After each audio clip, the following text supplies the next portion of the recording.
तो हेमेंद्र आदि जो हैं वो भी हैं, लेकिन कितना बड़ा कार्य, बहुत कोई साथी से पुण्य ही है।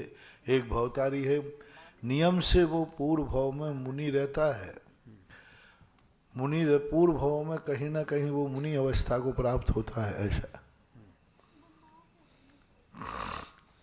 डॉक्टर अमित शाह, तलवाड़ा बांसवाड़ा से।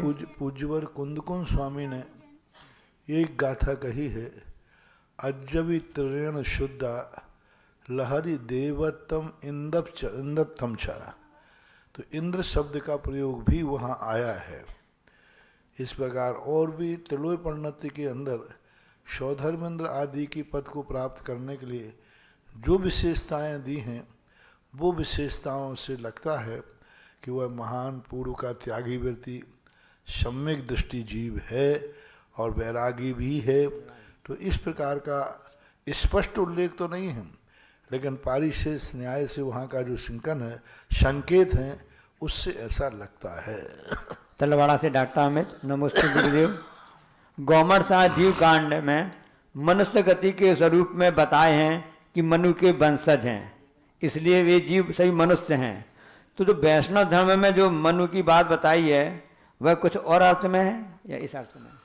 मनु शब्द से मनुष्यों की उत्पत्ति जैन दर्शन में नहीं मानी गई, क्योंकि मनुष्य गति अनादि अनंत कालीन है। मनु शब्द का प्रयोग आया है गौमर सार में भी, और भी अन्य स्थानों में आया है। तो उसका एक ही अर्थ है, मनु यानी कुलकर। हमारे यहाँ 14 मनु हुए, और मनु ने ही सारी व्यवस्थाएं कर्मभूमि की बनाई हैं। इस अपेक्षा से कई आचार्यों ने मनु शब्द से मनुष्य की उत्पत्ति की है। तो इस प्रकार का कुलकरों को ध्यान में रखकर करते हैं तो ठीक है, लेकिन मनु नाम की किसी व्यक्ति से मनुष्य की उत्पत्ति हुई है ऐसा नहीं, क्योंकि 14 मनुओं के समय मनुष्य के लिए वो 14 मनु ही नहीं थे, और भी प्रजा भी थी, जनता भी थी, मनुष्य थे।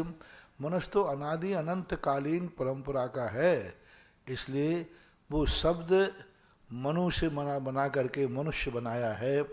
तो वो इस प्रकार का लेना, ना कि संतान की उत्पत्ति में लेना। बनगांव कुंडलपुर के पास में जिला दमोह, श्रीमती माधुरी जैन, नमोस्तु भगवान। लोग हमको गांव का कहते हैं और कहते गंवार हैं, जबकि शहर में रहने लगे तो शहर वाले क्या खाएंगे यदि हम गांव वाले वहां पहुंच जाएंगे। तो गांव वालों को लोग गंवार बोलते हैं। तो उनका प्रश्न ये है कि यदि हम सभी सब शहर में रहने लगेंगे तो फिर शहर वाले क्या खाएंगे, क्योंकि गांव वाले खेती के